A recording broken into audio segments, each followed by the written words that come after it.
Le Helder a gardé porte close toute la journée. Cette brasserie qu'il a tant habitée était en deuil aujourd'hui comme ses proches, seules personnes autorisées à rentrer. Jean-Louis Guyenne, l'un de ses associés, pleure un aventurier, un homme à la fibre sociale et à la grande culture politique.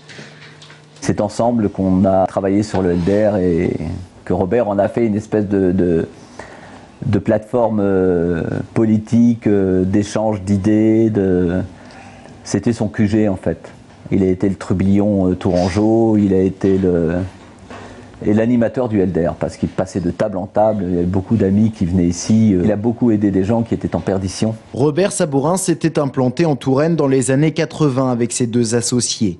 Passionné de politique mais anticonformiste, il avait finalement fait carrière dans la restauration sans pour autant s'éloigner de sa passion.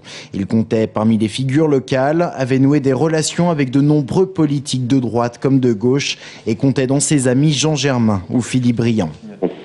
Ses amis sans avoir de la peine. C'était un homme qui avait une très grande personnalité. Quelquefois, il fallait le retenir parce qu'il partait très vite. Son tempérament pouvait être un petit peu exalté. Et il disait ce qu'il avait à dire, il ne mentait pas. Car l'homme était connu pour son franc-parler. C'est lui qui aurait été derrière le Furet de Tours, ce blog faisant état publiquement de rumeurs et histoires tourangelles. Engagé à droite comme gaulliste social, Robert Sabourin avait obtenu l'investiture UMP pour être candidat au cantonal face à Claude Roiron.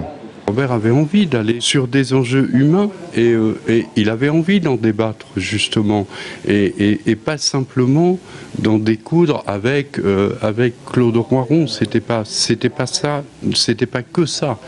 Robert Sabourin était parti à Marrakech quelques jours, peut-être pour attaquer avec force la campagne électorale.